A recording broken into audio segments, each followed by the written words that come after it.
phố khổ chứ không phải phố cổ. Nhưng mà nhà mình có thế thôi, nhà chật chội. Cái nước mà tư bản ấy nó bảo khu này là khu ổ chuột thì cũng được.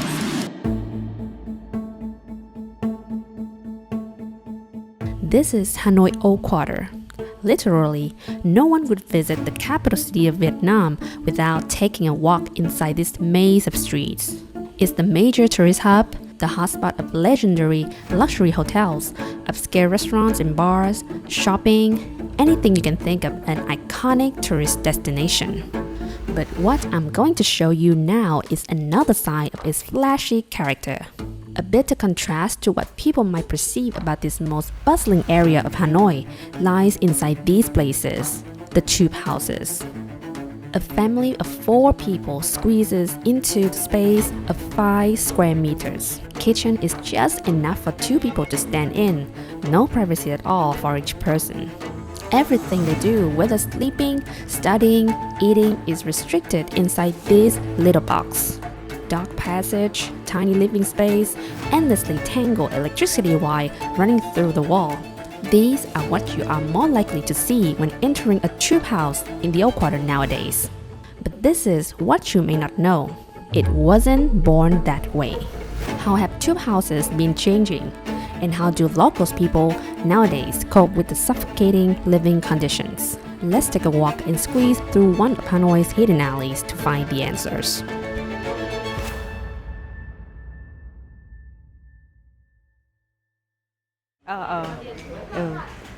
Đây là cái ngõ sau của cái số nhà 73, đi vào sân sau. Đây là khu vực bếp, ngày xưa là cái bếp của tập thể. Đấy, bây giờ người ta không sử dụng nữa thì thôi mình để này, mình dọn sạch sẽ để mình đựng các thứ. Và đây là bắt đầu xuyên qua các nhà để đi ra cửa trước. Đây còn mấy nhà nhưng mà kiểu người ta không ở. Đây, bây giờ mới đây xuyên qua 73 hàng than đây. Xe máy không đi được đâu. Cho nên những cái nhà đằng sau là không bao giờ đi xe máy về đằng này được, mà phải đi xe máy về đằng sau để vào sân. Còn những cái nhà đằng trước thì người ta đi xe máy về xong người ta để vào đây. Đấy. We followed Mrs. Tay, who has been living in this alley, number 73 Hang Tan Street, which is also home to 6 other families. Of the biggest is Mrs. Son, with her 25 square meter space that accommodates 3 generations at the moment: herself, her son, her daughter-in-law, and her grandchild. Nhưng mà bây giờ kiểu như có mấy đứa con gái nó đi làm dâu thì còn đỡ. Trước ở tất cả đây, xong lại ông em chồng nữa, xong lại còn bà chị chồng nữa. Rồi, sợ lắm. Xong rồi báo cấp cho biết không? Quay video này mỗi nhà một cái giường này thôi. Quay đây này, mỗi nhà một cái giường. Khổ lắm, sống khổ. Today, things are slightly better with fewer people under her roof, but their main daily activities still surround the second floor room. Upstairs is the compact workspace for her son, ancestor worshipping altars, a tiny bathroom, and a terrace where they can dry the clothes. If you're OCD, you probably get irritated when seeing this because in this tight space, what they can do is just trying to squeeze things in wherever they can, with no order. We barely lasted a few minutes inside the 3rd floor because it was too hot and poorly ventilated. Mình xin là mình cho cao lên, nó không đồng ý. Cô đã làm cao xong nó bắt phá xuống, lại phải làm hạ xuống đấy chứ. Đáng nhẽ phải lên 50-60 phân nữa cơ, thì nó thoáng, nó mát. If that's kind of the biggest house in this alley, what about the tiniest? Cô sống ở đây là 25 năm rồi. Thì căn nhà này nhà cô là có tổng là có 5 mét. Và bao nhiêu người sinh sống ở trong ngôi nhà?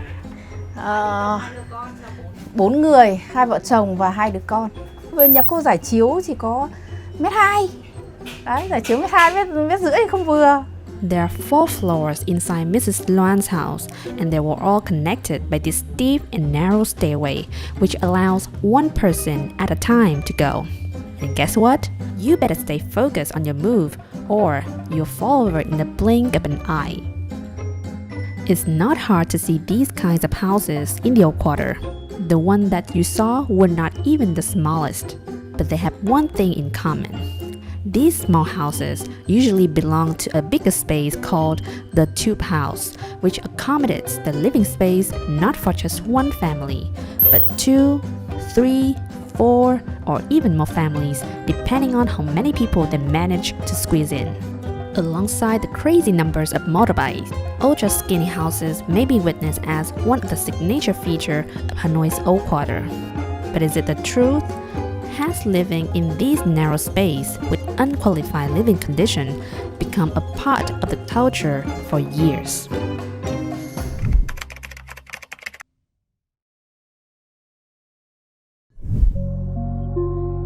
Before the French rule, Hanoi was a commercial city with typical tube house architecture that serves daily life and commercial activity under one roof. Though narrow in width, often just 2 to 5 meters, they stretched deep into the block, sometimes up to 60 meters, creating a long tube-like layout.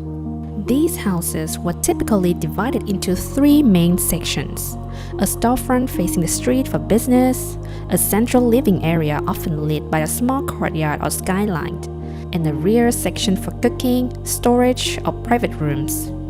This heritage house at number 87 Mã Street is a rare example of an old tube house that still exists. Built from wood, tire, and brick, tube houses feature open roofs for ventilation, carved wooden beams, and small altars to honor ancestors. Multi-generational families live together under one roof with a strong sense of closeness and continuity. Despite their modest facade, tube houses were cleverly designed to balance light, air, and daily function, quietly embodying the ingenuity and adaptability of Hanoi's early city dwellers. It sounds totally different from what you just saw in the previous part of this video, right? So, what happened to tube houses? After the First Indochina War and the establishment of North Vietnam in 1954, the new socialist government introduced sweeping changes to urban housing. Private property, especially larger homes like the traditional tube houses, was no longer under full control of the original owners. Many of these homes were reclassified as state-owned, particularly if they had vacant or underused space. To deal with rapid urban migration and housing shortages caused by the war, the government assigned multiple families to live in single homes. That's right, tube houses with deep layout were ideal candidates. As a result, the elegant tube houses of the past began to shift, subdivided, and squeezed beyond recognition.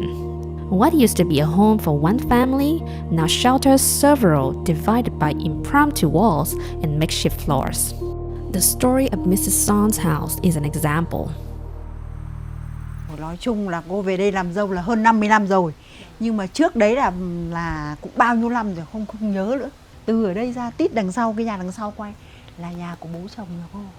Đáng ra mà nếu mà nhà mà cũ mà còn sống cụ không nghĩ đâu. Làm sổ đỏ rồi chứ chả nghĩ kệ. Kiểu ngày xưa cũng cho mọi người vào người ở nhà quê cái lên đi. Ngày xưa có 5-10.000 mà ở ngày xưa thuê nhà rẻ lắm. Có 5-10.000 đồng tiền ngày xưa ấy, rẻ lắm. Về sau cụ cũng trả thu nữa. Về sau kiểu nó ấy quá trả thu. Thế là nhà nước mình về thấy cái chỗ nào mà cụ ở thì nhà để lại, còn đâu không có này cho thuê về các cụ nhà nước người ta thu lại. Ngày xưa nó còn có đường tàu điện đây này, kêu rứt đầu, keng keng cũng chui lên trên này. In short, number 73 Hàng Than was once a classic tube house owned by Mrs. Son's father-in-law with space for living and renting. After the war, the rented spaces were taken over by the government to deal with housing shortage. Now, in this house and other fragmented tube houses live many families that don't come from the same root. And many of them are freelance vendors whose income depend a lot on their business in a tourist place like the Old Quarter. Like Mr. Ming's family, their income comes from their modest internet cafe in their 5 square meter space. Cái này được lâu chưa ạ? Khoảng 15 năm. Tưởng là bây giờ nó có nhiều hàng nét nó đầu tư. Nó đầu tư, nó mới lại thứ nhất, thứ hai là ở đấy, cái này của mình cũng đầu tư nhưng mà nó không ra được bởi vì nó quá chật. để toát lên cái diện tích phố cổ nó chỉ có như này thôi, thì nó vẫn phải sống. To get out onto the street, they would need to leave a public passageway to exit. That's why when wandering around the old quarter, you'll see many small, dark, and deep alleys between storefronts. What's inside those alleys remain a mystery unless you are curious enough to enter. A nice eatery, a shop, a hidden cafe, even a lovely Airbnb. It's like a box of chocolate that you have no idea what flavors you'll get.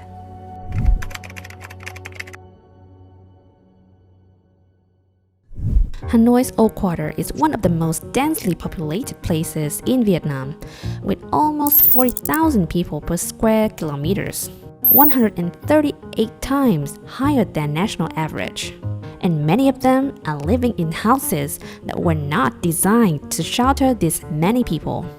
The houses are degrading badly, humid, cramped, and honestly, we don't know what will happen in case of fire. You might wonder why they don't live here to stay somewhere more stable. Chuyển sang chỗ khác ở không ạ?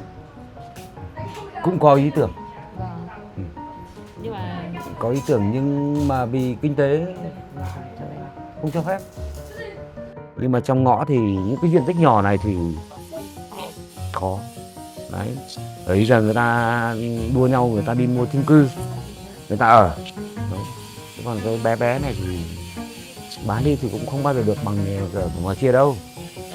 Bọn con trai con dâu thì nó chỉ thích đi ở chung cư thôi. Và thì chúng mày thích có tiền chúng mày đi, tao chỉ ở đây. Chỉ thích ở đây là cái gì nó cũng tiện, đi đâu nó cũng tiện. Mà mình đi chung cư thì mình xe máy thì không biết đi đâu thì là bất tiện, đúng không? Đấy, sợ lắm. Rồi cái tiện đây là đi ra một tí là đi đến nhà bạn bè cũng rất là tiện. Chứ giờ đi chung cư mà đến nhà nhau thì ôi, xa lắm. In 2013, the Old Quarter Depopulation Project was launched with the goal of reducing the Old Quarter population density. But up to now, in 2025, the project has still been sluggish. Nostalgic bonds to displays and financial worries are the main reasons why residents cannot leave the Old Quarter. Clearly, despite tight living conditions, the Old Quarter offers residents the chance to make a living, running cafes, selling groceries, cooking street food, etc. Urban relocation could offer a solution, but it poses difficult questions. Will the government's compensation be enough for the local people to be able to settle down in their new shelter?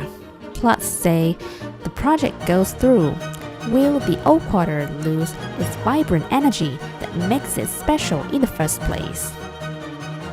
Have you ever wandered into one of Hanoi's hidden alleys? Tell us how you feel. We'd love to hear your stories in the comments. Thank you so much for watching this video. Like, share, and subscribe to help motivate us to create new content. We are Exotic Voyages. See you next time.